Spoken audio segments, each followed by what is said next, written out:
Bismillahirrahmanirrahim. Assalamualaikum warahmatullahi wabarakatuh. Selamat pagi, selamat berjumpa kembali dengan Bapak, anak-anakku yang Bapak sayangi, yang Bapak cintai. Apa kabar kalian? Setelah sekian lama kita tidak berjumpa, sekian lama kalian belajar di rumah, Bapak harap tidak mengurangi niat dan semangat kalian untuk belajar dan menimba ilmu. Pada pertemuan kita pada pagi hari ini kita akan membahas tentang gangguan sistem persarapan. Sebelum kita mulai, alangkah baiknya kalian mempersiapkan alat tulis kalian guna mencatat istilah-istilah atau bahasa-bahasa yang akan Bapak sampaikan pada pertemuan pada hari ini. Hari ini kita akan ngebahas tentang penyakit stroke. Mungkin kalian sudah familiar dengan istilah stroke. Sudah pernah melihat pasien stroke atau bahkan mungkin orang di sekitar kalian atau tetangga kalian pernah mengalami stroke. Pertanyaannya, apa sih stroke itu? Mungkin di benak kalian stroke itu kaku, Pak. Stroke itu lumpuh orangnya, bicaranya pelo, tidak bisa bangun, atau bahkan stroke itu sampai menyebabkan kematian, Pak. Ya, itu betul. Secara umum, masyarakat umum mengetahui stroke seperti itu. Tapi hari ini kita akan membahas lebih jauh tentang apa sih stroke yang sebenarnya. Secara definisi, stroke adalah penyakit cerebrovaskuler.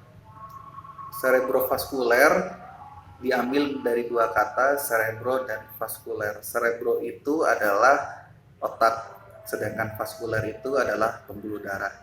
Jadi stroke itu adalah penyakit pembuluh darah di otak yang ditandai dengan kematian jaringan otak atau infak cerebral.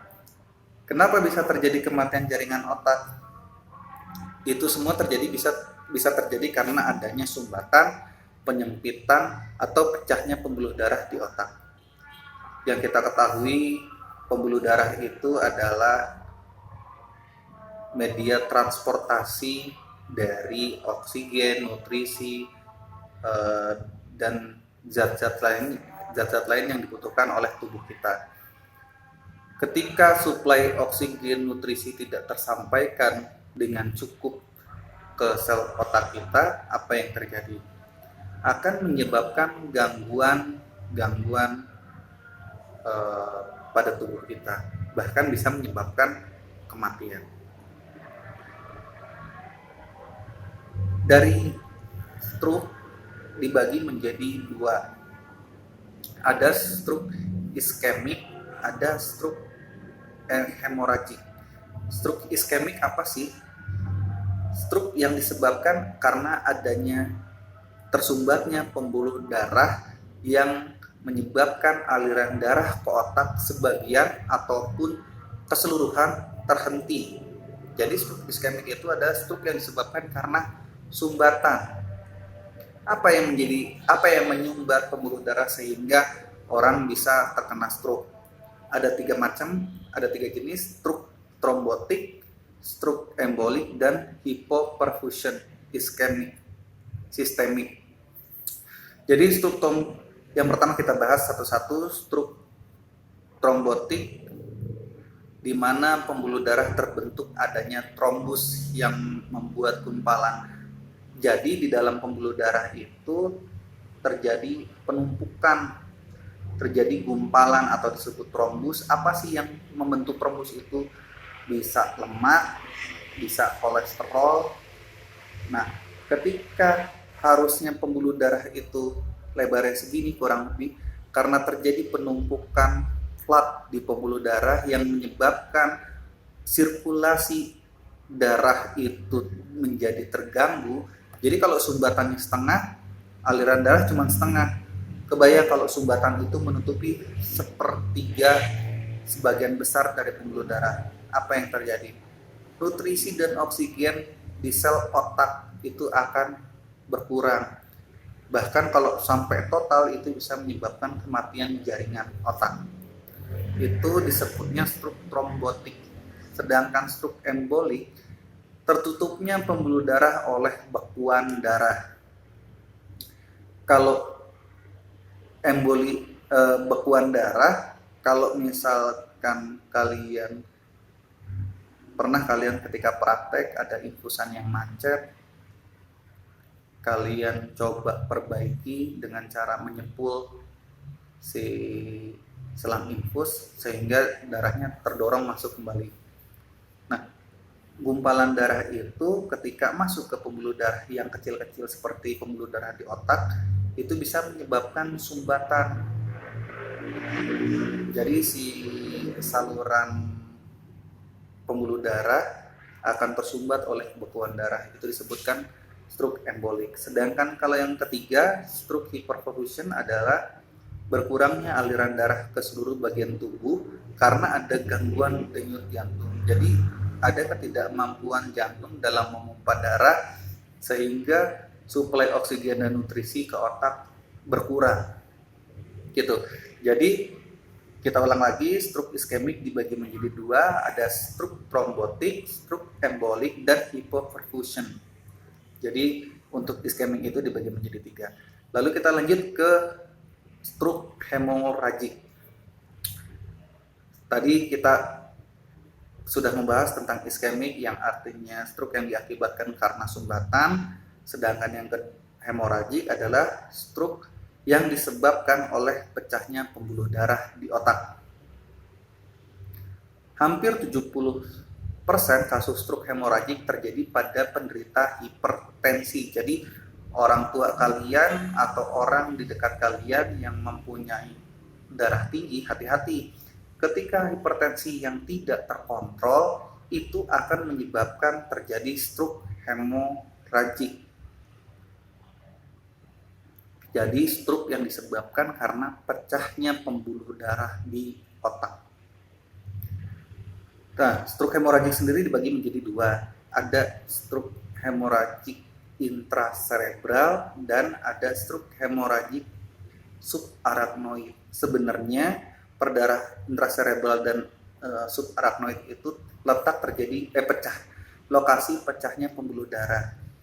Stroke hemoragik intracerebral berarti kan kita bahas kembali, cerebral itu kan otak, intra itu kan di dalam, jadi terjadi perdarahan di dalam otak.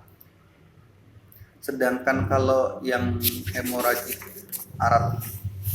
subarachnoid, ketika pembuluh darah di permukaan otak yang dekat dengan selubung otak atau meningen pecah, sehingga pecahannya itu merambas di sekitar rongga antara otak dan selubung otak atau disebut meningen.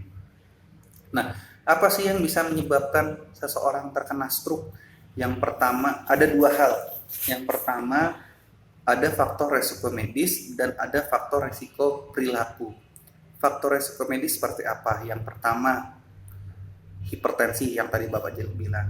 Orang yang mempunyai hipertensi tidak terkontrol, minum obatnya ogah-ogahan, kalau terasa aja minum obatnya itu bisa meningkatkan resiko terkena stroke.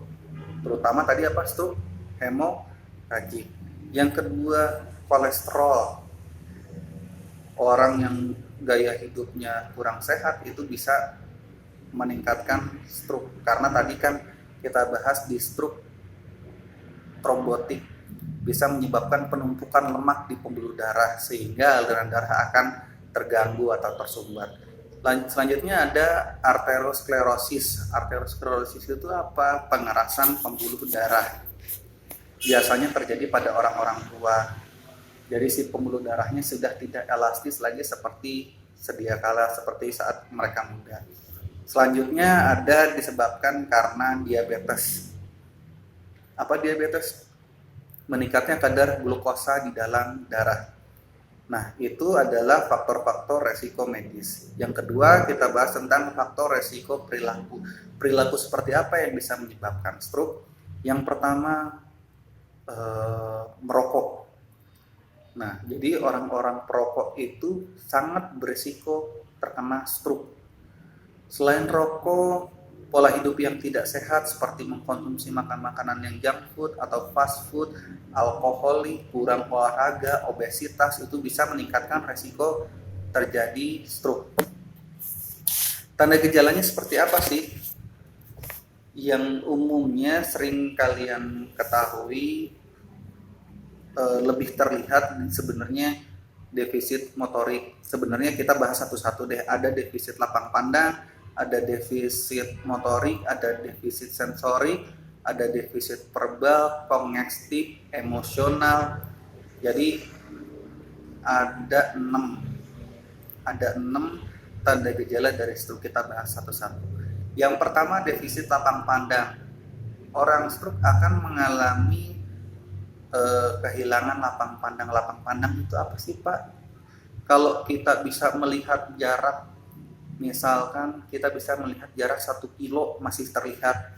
Nah, orang stroke itu akan lapang pandangnya akan lebih sedikit, sehingga dia akan kesulitan untuk menilai jarak. Misalkan ketika dia berjalan, di depan ada batu, di depan ada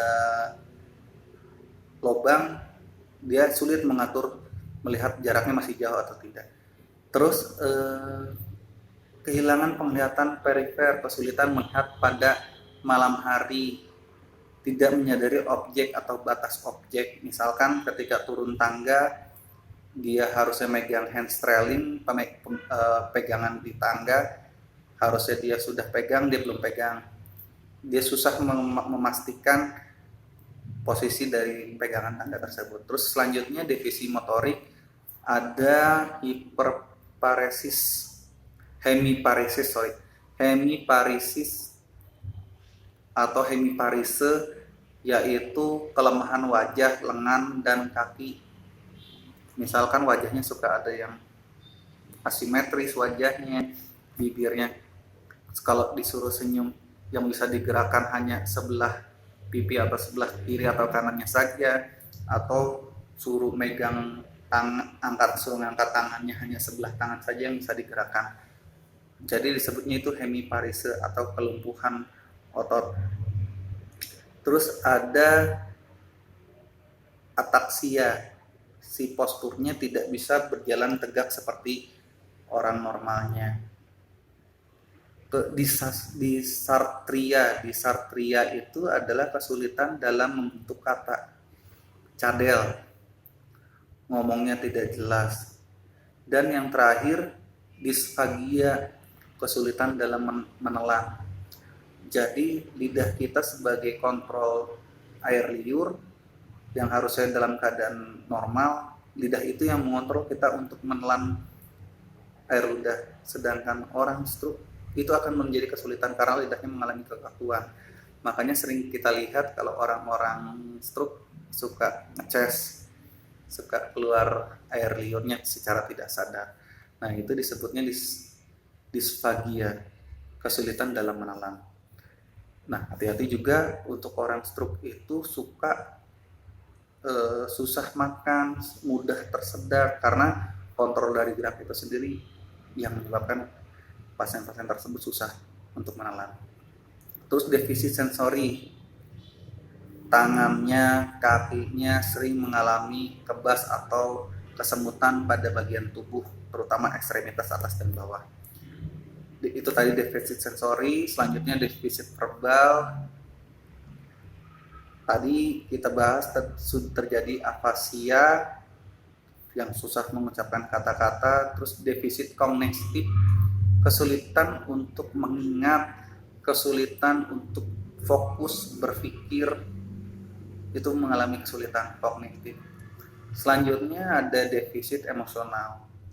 Jadi orang-orang stroke itu dia secara emosional labil, dia mudah marah disebabkan karena ketika dia ingin sesuatu, dia mengucapkan sesuatu, tapi orang yang menjadi lawan bicaranya tidak mengerti apa yang diinginkan atau yang dimaksudkan oleh si pasien tersebut. Jadi dia emosinya labil, dia mudah marah, dia mudah terpancing. Nah, itu adalah tanda gejala dari stroke. Yang pertama tadi defisit lapang pandang, defisit motorik, defisit sensorik, defisit verbal, defisit kognitif, dan satu lagi defisit emosional. Nah, kalau ditanya, Pak, pasien stroke itu bisa sembuh gak sih? Kesembuhan ditentukan dari waktu.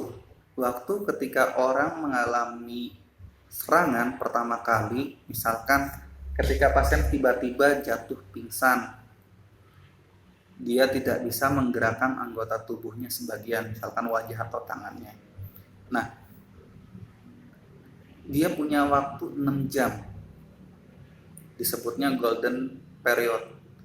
Nah, ketika seseorang bisa mengatasi, membawa pasien stroke itu kurang dari 6 jam dan mendapatkan pelayanan medis secepatnya, itu akan meningkatkan resiko harapan hidup dari si pasien. Pernah ada satu cerita, seorang pasien datang dari rumahnya mengalami serangan stroke, lumpuh. Pasiennya tidak bisa menggerakkan anggota tubuhnya sebelah. Datang ke rumah sakit, sampai mendapatkan pelayanan medis sekitar kurang lebih sekitar 2 jam. Nah, 2 jam itu pasiennya bisa sembuh, bisa diselamatkan, bisa. Tapi pasien itu mengalami kelumpuhan. Jadi golden period itu semakin lama pasiennya telat mendapatkan penanganan medis, harapan hidupnya, harapan terhindar dari kecacatannya semakin besar. Jadi semakin cepat ditangani, harapan hidup, harapan ketidakkecacatannya itu lebih tinggi dibandingkan kalau terlalu lama di rumah. Nah, mungkin sampai di sini pembahasan kita tentang stroke.